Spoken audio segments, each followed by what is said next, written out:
Hi friends, आज हम बात करने वाले हैं ज्योग्राफी का 50 क्वेश्चन। तो आप सभी का A to Z कंपटीशन में स्वागत है। और अगर ये वीडियो अच्छा लगे तो लाइक कीजिए और अपने दोस्तों में ज़रूर शेयर करें। तो ये जो जीके का सेशन है ये प्रत्येक दिन क्लास चल रहा है, जो कि ज्योग्राफी का भी है, हिस्ट्री का भी है। तो चलिए शुरुआत करते हैं आज का 50 क्वेश्चन। 50 क्वेश्चन में क्या है, आज ज्योग्राफी का सेट है। पहला क्वेश्चन क्या कह रहा है, मिट्टी की रचना सामान्यतः निम्नलिखित प्रक्रिया द्वारा होती है। मतलब क्वेश्चन क्या है कि मिट्टी की रचना जो है वो किस प्रक्रिया द्वारा होती है, किस प्रक्रिया द्वारा बनती है या होती है। आपके ऑप्शन है अपर्दन, निक्षेपण, निरावरीकरण, अपक्षय। तो याद रखेंगे मिट्टी का जो संरचना जो बनता है वो निक्षेपण के द्वारा बनता है। किसके द्वारा? निक्षेपण का। ठीक है, चलिए अगला प्रश्न देखते हैं। 2 नंबर प्रश्न कह रहा है, राजस्थान नहर पानी प्राप्त करता है कहाँ से। यानी राजस्थान नहर जो है पानी कहाँ से प्राप्त करता है, सतलज नदी से, ब्यास नदी से, चंबल नदी से या रावी नदी से। तो याद रखेंगे राजस्थान नहर जो है वो सतलज नदी से पानी प्राप्त करता है। किस नदी से? सतलज नहर नदी से। ठीक है, 3 नंबर प्रश्न देखेंगे। 3 नंबर प्रश्न क्या कह रहा है, निम्नलिखित में से कौन से दो राज्य कावेरी जल विवाद से संबंधित है। कावेरी जल विवाद से संबंधित है कौन से दो राज्य? कर्नाटक और तमिलनाडु, कर्नाटक और केरल, केरल और तमिलनाडु, तमिलनाडु और मध्य प्रदेश। तो याद रखेंगे कावेरी जल विवाद जो है कर्नाटक और तमिलनाडु के बीच में है। कहाँ है?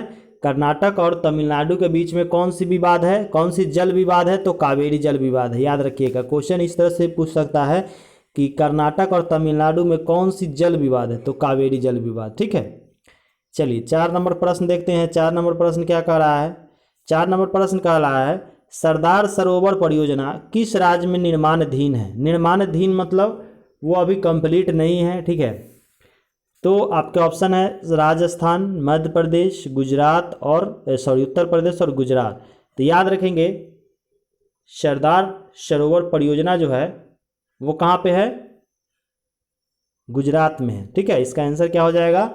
इसका आंसर डी हो जाएगा। ठीक है, चलिए 5 नंबर क्वेश्चन देखेंगे। भाखड़ा नंगल बहुउद्देशीय परियोजना किस नदी पर बनी है। भाखड़ा नंगल बहुउद्देशीय परियोजना किस नदी पर बनी है? रावी, ब्यास, सतलज और झेलम। तो याद रखेंगे ये जो परियोजना बनी है ये परियोजना जो है वो सतलज नदी पर है। भाखड़ा नंगल बांध जो है या परियोजना जो है कहाँ है? सतलज नदी पर बना हुआ है। ठीक है, अगला प्रश्न देखते हैं 6 नंबर। भारत का सबसे ऊंचा जलप्रपात जोग किस राज्य में है। जोग या गरसोप्पा भी एक आता है। ठीक है, तो ये कहाँ पर है? ये जो प्रपात है ये कहाँ पर है जो कि सबसे ऊंचा है? तो उत्तर प्रदेश, पश्चिम बंगाल, कर्नाटक और महाराष्ट्र। तो याद रखेंगे सबसे ऊंचा जलप्रपात जोग जो है वो कर्नाटक राज्य में स्थित है। किस राज्य में स्थित है? कर्नाटक में। अब अगला प्रश्न देखते हैं। अगला प्रश्न 7 नंबर है, लूनी नदी किस में गिरती है। यानी लूनी नदी गिरती किस में है ये पूछा गया है आपके क्वेश्चन। तो ऑप्शन है गंगा का मुहाना, केरल के समुद्री तट, कच्छ के रन या गोदावरी का मुहाना। तो याद रखेंगे लूनी नदी जो है वो कच्छ के रन में गिर के गायब हो जाती है। कहाँ? कच्छ के रन में गिर के गायब हो जाती है, खत्म हो जाती है। चलिए अब अगला प्रश्न देखेंगे 8 नंबर। 8 नंबर प्रश्न क्या कर रहा है, निम्नलिखित में से कौन सी नदी एस्च्यूरी बनाती है। क्वेश्चन है कौन सी नदी एस्च्यूरी बनाती है। ठीक है, एस्च्यूरी बनाती है गंगा, नर्मदा, कृष्णा और कावेरी। तो इसका आंसर जो हो जाएगा, इसका आंसर नर्मदा हो जाएगा। ठीक है, नर्मदा जो नदी है वो एस्च्यूरी बनाती है। ठीक है, चलिए 9 नंबर प्रश्न देखते हैं। 9 नंबर प्रश्न क्या कर रहा है, ब्रह्मपुत्र नदी भारत में मैदानी भाग में किस नाम से जानी जाती है या किस नाम से प्रवेश करती है। मतलब ब्रह्मपुत्र नदी जो है भारत के मैदानी क्षेत्र में किस नाम से प्रवेश करती है। तो मानस, धनजी, दिहांग और ब्यांगने। तो याद रखेंगे ये जो प्रवेश करती है दिहांग के नाम से, जिसे हम दिहांग घाटी भी बोलते हैं कभी कभी, है ना। तो वो दिहांग के नाम से प्रवेश करती है। चलिए 10 नंबर क्वेश्चन देखेंगे। 10 नंबर क्वेश्चन आपके स्क्रीन पे है, कह रहा है भारतवर्ष की सबसे लंबी नदी कौन सी है। यानी भारतवर्ष की सबसे लंबी नदी कौन सी है? तो यमुना, ब्यास, ब्रह्मपुत्र और गंगा। याद रखेंगे भारत की जो नदी कहेगा तो वो नदी गंगा हो जाएगी। ठीक है, चलिए अब अगला क्वेश्चन देते हैं 11 नंबर। 11 नंबर क्वेश्चन क्या कह रहा है? भागीरथी तथा अलकनंदा मिलकर गंगा बन जाती है। कहाँ पर भागीरथी और अलकनंदा का संगम है या मिल के गंगा बन जाती है, वो क्वेश्चन है। तो आपके ऑप्शन हम देखेंगे कर्णप्रयाग, देवप्रयाग, रुद्रप्रयाग या गंगोत्री। तो याद रखेंगे भागीरथी और अलकनंदा जो मिलता है, जो जहाँ गंगा बनती है, उसे हम देवप्रयाग बोलते हैं। क्या बोलते हैं? देवप्रयाग। आप खुद से भी इसको आंसर देते रहिए और लास्ट में हमें कमेंट करके ज़रूर बताएं कि कितना ऑप्शन आपका सही हुआ, कितना क्वेश्चन सही हुआ। ठीक है, तो चलिए अगला प्रश्न देखते हैं 12 नंबर। 12 नंबर प्रश्न क्या कह रहा है? लैगून क्या है? 12 नंबर प्रश्न है कि लैगून क्या है। ठीक है, ये क्वेश्चन शायद एक रिपीट हो गया है। ये क्वेश्चन पिछले क्लास में हम शायद करा चुके हैं। एक तालाब है, एक झील है, एक झरना है और एक जलप्रपात है। तो याद रखेंगे लैगून जो है एक प्रकार का झील है। क्या है? एक प्रकार का झील है। अब हम अगला प्रश्न देखेंगे 13 नंबर। 13 नंबर प्रश्न क्या कर रहा है? कोयना परियोजना किस राज्य में स्थित है? कोयना परियोजना जो है किस राज्य में स्थित है? तो हिमाचल प्रदेश, उत्तर प्रदेश, महाराष्ट्र और बिहार। तो कोयना परियोजना जो है वो महाराष्ट्र में स्थित है। कहाँ है? महाराष्ट्र में है। चलिए अब अगला प्रश्न देखते हैं 14 नंबर। 14 नंबर प्रश्न क्या कर रहा है? महात्मा गांधी चलिए अब 14 नंबर क्वेश्चन देखेंगे। महात्मा गांधी जल विद्युत उत्पादन प्लांट कहाँ है? महात्मा गांधी यानी जल विद्युत उत्पादन प्लांट जो है वो कहाँ पर है, वो देखते हैं। ऑप्शन है जोग प्रपात, शिव समुद्रम, गोकक या इनमें से कोई नहीं। तो याद रखेंगे जल विद्युत उत्पादन जो होता है वो जोग प्रपात में होता है। कहाँ होता है? जोग प्रपात में। ठीक है, तो चलिए अगला प्रश्न देखते हैं 15 नंबर। 15 नंबर आपके स्क्रीन पर दिख रहा होगा। कह रहा है भारत को विद्युत उत्पादन में किस प्रकार के विद्युत का अधिकतम हिस्सा है? मतलब विद्युत उत्पादन का अधिकतम हिस्सा किस प्रकार से है वो बताना है। तो जल विद्युत, तापीय विद्युत, नाभिकीय विद्युत या सौर विद्युत, यानी किसमें सबसे ज़्यादा इलेक्ट्रिक का उत्पादन किया जाता है? तो याद रखेंगे तापीय विद्युत सबसे ज़्यादा उत्पादन किया जाता है। ठीक है, तापीय विद्युत सबसे ज़्यादा उत्पादन किया जाता है। चलिए अब 16 नंबर क्वेश्चन देखेंगे। निम्नलिखित में से किस नदी को दक्षिण गंगा कहते हैं? दक्षिणी गंगा कहते हैं किस नदी को? तो कृष्णा, का गोदावरी, महानदी और डी कावेरी। तो याद रखेंगे दक्षिणी गंगा जो कहते हैं वो कावेरी को कहते हैं। क्या है? कावेरी इसका आंसर है। कावेरी को हम दक्षिणी गंगा कहते हैं। ठीक है, चलिए 17 नंबर क्वेश्चन देखेंगे। 17 नंबर क्वेश्चन आपकी स्क्रीन पे है।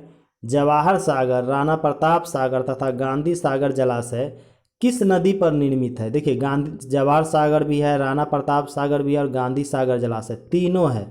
तो पूछा गया है कि ये किस नदी पर निर्मित है? बेलवा, नर्मदा, ताप्ती या चंबल। तो ये जितना भी है सब जो है चंबल में है। ठीक है, चंबल नदी पर स्थित है। चलिए अब अगला प्रश्न देखते हैं 18 नंबर। 18 नंबर प्रश्न क्या कर रहा है? प्रसिद्ध चिल्का झील कहाँ स्थित है? तो चिल्का झील जो है वो ऑप्शन देख लेते हैं, राजस्थान, उड़ीसा, कर्नाटक और पश्चिम बंगाल। तो इसका आंसर जो हो जाएगा वो उड़ीसा में हो जाएगा, यानी चिल्का झील कहाँ है? उड़ीसा में है। अब बात करेंगे 19 नंबर क्वेश्चन। 19 नंबर क्या है? पुष्कर झील कहाँ अवस्थित है? आपके ऑप्शन हैं राजस्थान, उत्तर प्रदेश, पंजाब और जम्मू कश्मीर। तो पुष्कर झील जो है वो राजस्थान में स्थित है। ठीक है, पुष्कर एक जगह भी है जो कि राजस्थान में ही पड़ता है। ठीक है, चलिए अब 20 नंबर क्वेश्चन देखते हैं। 20 नंबर क्वेश्चन क्या कर रहा है? लोकटक झील किस प्रांत में स्थित है? लोकटक झील किस प्रांत में स्थित है? आपके ऑप्शन है सिक्किम, मणिपुर, त्रिपुरा और मिजोरम। तो याद रखेंगे लोकटक झील जो है वो मणिपुर में स्थित है। तो यानी इसका आंसर क्या हो जाएगा? इसका आंसर बी हो जाएगा। ठीक है, लोकटक झील मणिपुर में। अब हम बात करेंगे 21 नंबर। 21 नंबर क्वेश्चन क्या कर रहा है? भारत में सबसे लंबा बांध कहाँ है? कौन सा है वो बताना है। तो भाखड़ा बांध, नागार्जुन सागर बांध, हीराकुंड बांध और कोसी बांध।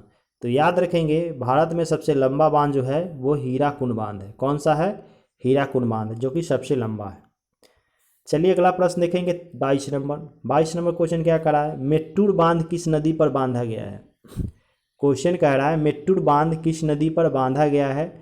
गांवनी, कावेरी, हेमवती या पालार? तो याद रखेंगे मेट्टूर बांध जो है वो कावेरी नदी पर है। किस नदी पर है? मेट्टूर बांध जो है कावेरी नदी पर है। ठीक है, चलिए अब अगला प्रश्न देखेंगे 23 नंबर का निम्नलिखित में से कौन सी नदी रिफ्ट घाटी से होकर बहती है? रिफ्ट घाटी, ठीक है, रिफ्ट घाटी याद रखेंगे, रिफ्ट घाटी से होकर बहती है। आपके ऑप्शन है महानदी, नर्मदा, गोदावरी और यमुना। तो याद रखेंगे इसका आंसर क्या हो जाएगा? नर्मदा। ठीक है, रिफ्ट घाटी से होकर कौन सी नदी बहती है? नर्मदा नदी बहती है। ठीक है, चलिए अगला प्रश्न देखते हैं 24 नंबर प्रश्न क्या करा है? निम्नलिखित में से कौन सी नदी विंध्य या सतपुरा पर्वत श्रृंखला के मध्य, यानी विंध्य श्रृंखला और सतपुरा पर्वत श्रृंखला के मध्य से होकर गुजरती है? कौन सी नदी, ये बताना है। आपके ऑप्शन है नर्मदा, ताप्ती, गंडक और कावेरी। तो इसका आंसर क्या हो जाएगा? नर्मदा। ठीक है, नर्मदा से होकर गुजरती है। नर्मदा नदी जो है विंध्य और सतपुरा के बीच से होकर गुजरती है, याद रखेंगे। चलिए अगला प्रश्न देखते हैं 25 नंबर। नागार्जुन परियोजना किस नदी पर बनाई गई है? नागार्जुन परियोजना किस नदी पर बनाई गई है? कृष्णा, कावेरी, महानदी और गोदावरी। ठीक है, तो इसके ऑप्शन है कृष्णा नदी पर बनाया गया है। नागार्जुन परियोजना जो है कृष्णा नदी पर बनाया गया है। अब हम बात करेंगे 26 नंबर का निम्नलिखित में से भारत के चावल के कटोरा के रूप में विख्यात क्षेत्र क्या है? नाम बताइए। यानी चावल का जो क्षेत्र कहा जाता है, कटोरा कहा जाता है, वो कौन सा क्षेत्र है? ठीक है, वो क्षेत्र बताना है। तो आपके ऑप्शन है पूर्वोत्तर क्षेत्र, केरल और तमिलनाडु का क्षेत्र, सिंधु गंगा मैदान, कृष्णा गोदावरी डेल्टा क्षेत्र। तो याद रखेंगे इसका जो आंसर हो जाएगा वो कृष्णा गोदावरी डेल्टा का क्षेत्र हो जाएगा। इन इसका आंसर डी हो जाएगा। ठीक है, चलिए अगला प्रश्न देखते हैं 27 नंबर। 27 नंबर क्वेश्चन कह रहा है माता टीला बहुउद्देशीय परियोजना किस राज्य में स्थित है? माता टीला जो है ना बहुउद्देशीय परियोजना है, जो कि किस राज्य में लगाया गया है? तो आपके ऑप्शन है उत्तर प्रदेश, तमिलनाडु, बिहार और पश्चिम बंगाल। तो याद रखेंगे माता टीला जो बहुउद्देशीय परियोजना है वो उत्तर प्रदेश में लगाया गया है। कहाँ लगाया गया है? उत्तर प्रदेश में। चलिए अगला प्रश्न देखते हैं 28 नंबर। कह रहा है इनमें से सबसे बड़ा नदी बेसिन किस नदी का है? इनमें से सबसे बड़ा नदी बेसिन किस नदी का है? ब्रह्मपुत्र, गंगा, गोदावरी और सतलज।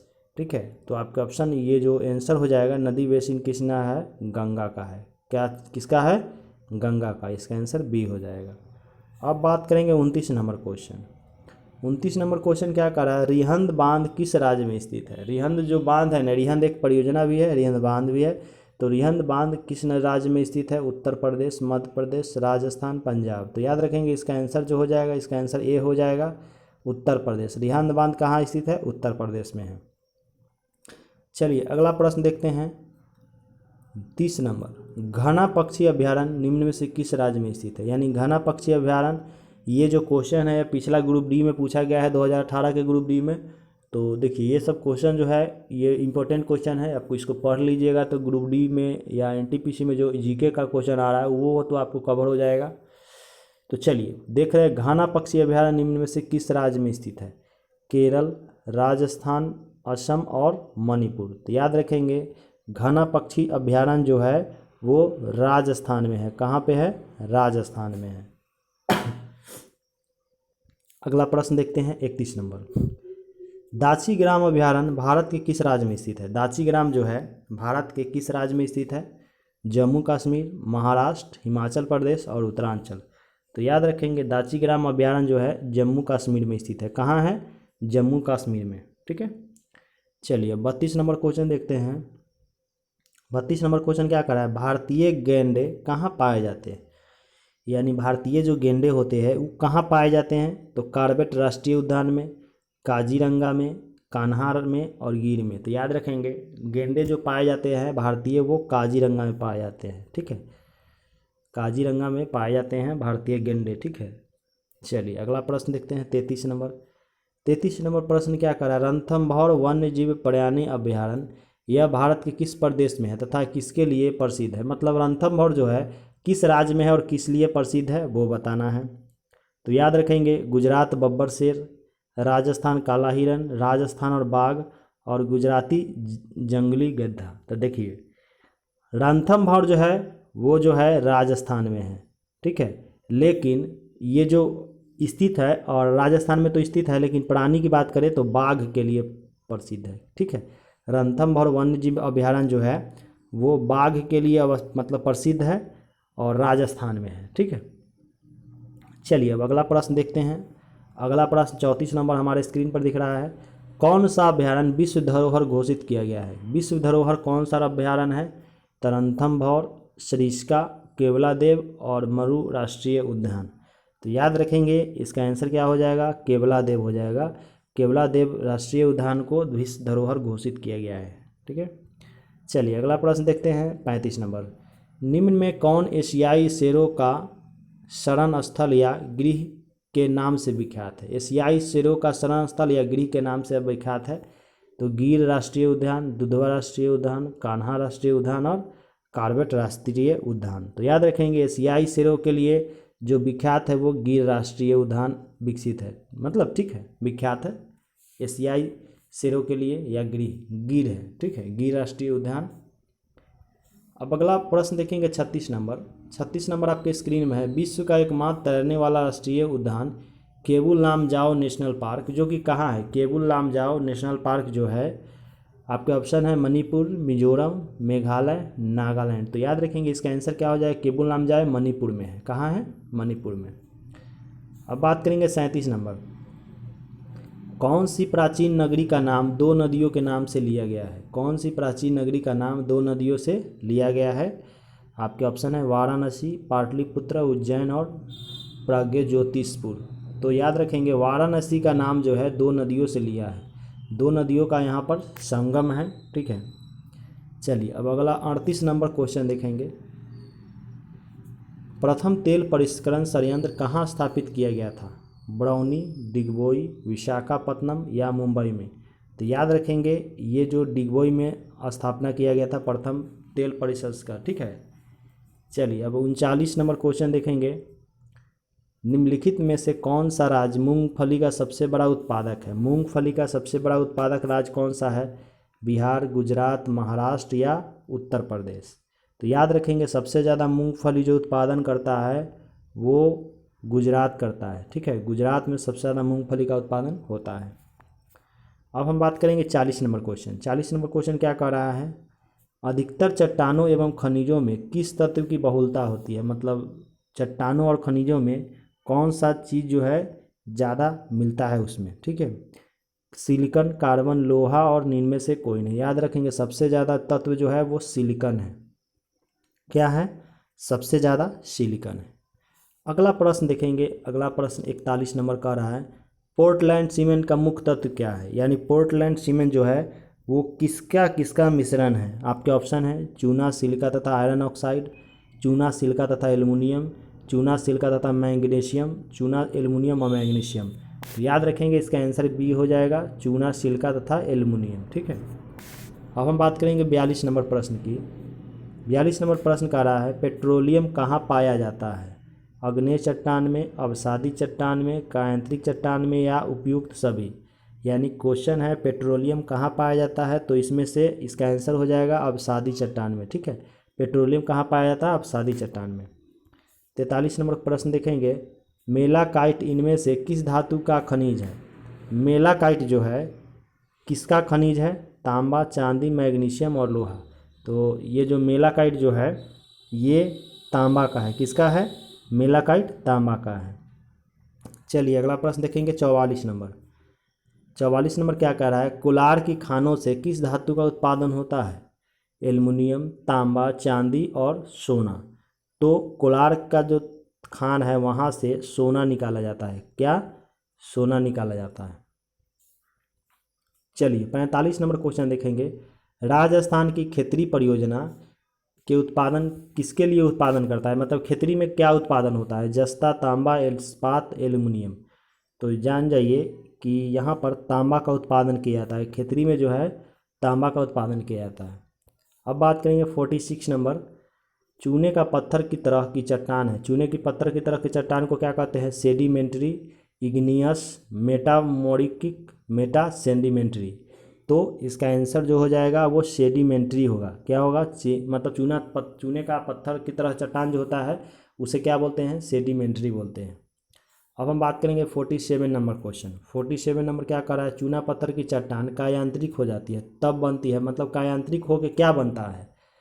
ग्रेफाइट, क्वार्ट्ज, ग्रेनाइट, संगमरमर। तो याद रखेंगे इसका आंसर क्या हो जाएगा? संगमरमर।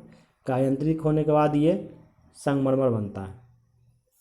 अब बात करते हैं 48 नंबर। भारत में हीरे की खान कहाँ स्थित है? उत्तर प्रदेश, कर्नाटक, मध्य प्रदेश और गुजरात। तो हीरे की जो खान है वो मध्य प्रदेश के पन्ना में है, तो मध्य प्रदेश इसका आंसर हो जाएगा। अब बात करेंगे 49 नंबर।